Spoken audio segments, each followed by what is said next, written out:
the two steps process to changing your identity. Your identity emerges out of your habits. You are not born with preset beliefs. Every belief, including those about yourself, is learned and conditioned through experience. More precisely, your habits are how you embody your identity. When you make your bed each day, you embody the identity of an organized person. When you write each day, you embody the identity of a creative person. When you train each day, you embody the identity of an athletic person. The more you repeat a behavior, the more you reinforce the identity associated with that behavior. In fact, the word identity was originally derived from the Latin words essentitas, which means being, and identidem, which means repeatedly. Your identity is literally your repeated beingness. Whatever your identity is right now, you only believe it because you have proof of it. If you go to church every Sunday for 20 years, you have evidence that you are religious. If you study biology for 1 hour every night, you have evidence that you are studious. If you go to the gym even when it's snowing, you have evidence that you are committed to fitness. The more evidence you have for a belief, the more strongly you will believe it. For most of my early life, I didn't consider myself a writer. If you were to ask any of my high school teachers or college professors, they would tell you I was an average writer at best. Certainly not a standout. When I began my writing career, I published a new article every Monday and Thursday for the first years. As the evidence grew, so did my identity as a writer. I didn't start out as a writer, I became one through my habits. Of course, your habits are not the only actions that influence your identity, but by virtue of their frequency, they are usually the most important ones. Each experience in life modifies your self-image, but it's unlikely you would consider yourself a soccer player because you kicked a ball once or an artist because you scribbled a picture. As you repeat these actions, however, the evidence accumulates and your self-image begins to change. The effect of one-off experiences tends to fade away, while the effect of habits gets reinforced with time, which means your habits contribute most of the evidence that shape your identity. In this way, the process of building habits is actually the process of becoming yourself. This is a gradual evolution. We do not change by snapping our fingers and deciding to be someone entirely new. We change bit by bit, day by day, habit by habit.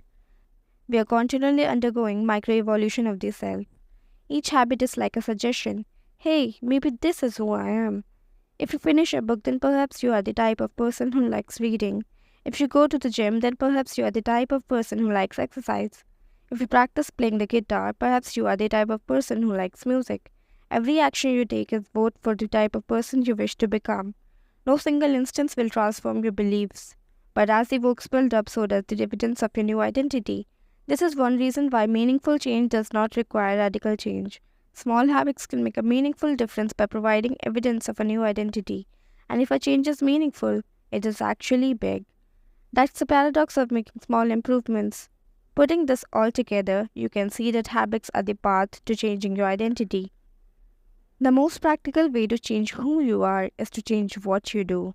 Each time you write a page, you are a writer. Each time you practice the violin, you are a musician. Each time you start a workout, you are an athlete. Each time you encourage your employees, you are a leader. Each habit not only gets results, but also teaches you something far more important, to trust yourself. You start to believe you can actually accomplish these things. When the works mount up and the evidence begins to change, the story you tell yourself begins to change as well. Of course, it works the opposite way too.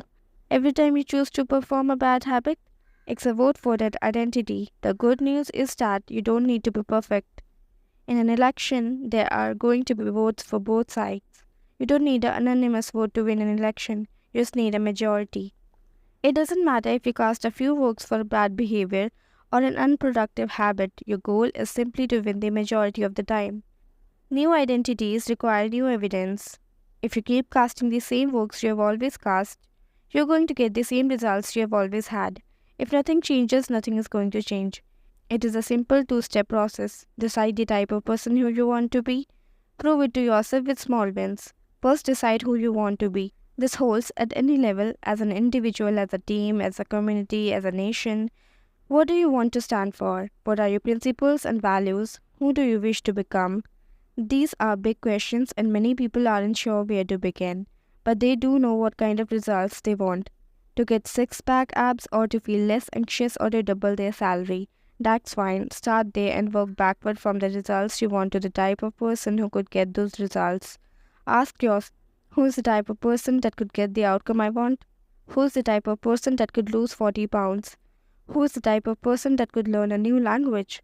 Who is the type of person that could run a successful startup? For example, who is the type of person who could write a book? It's probably someone who is consistent and reliable. Now your focus shifts from writing a book outcome based to being the type of person who is consistent and reliable, identity based. This process can lead to beliefs like I am the kind of teacher who stands up for her students. I am the kind of doctor who gives each patient the time and empathy they need. I am the kind of manager who advocates for her employees. Once you have a handle on the type of person you want to be, you can begin taking small steps to reinforce your desired identity.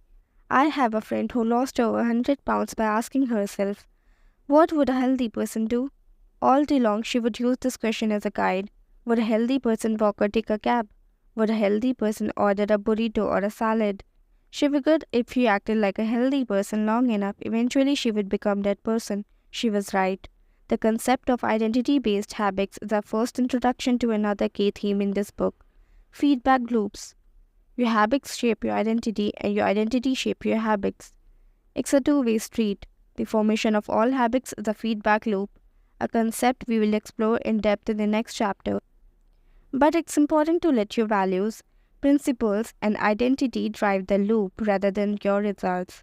The focus should always be on becoming that type of person, not getting a particular outcome. The real reason habits matter. Identity change is a north star of habit change. The remainder of this book will provide you with step-by-step instructions on how to build better habits in yourself, your family, your team, your company, and anywhere else you wish. But the true question is, are you becoming the type of person you want to become?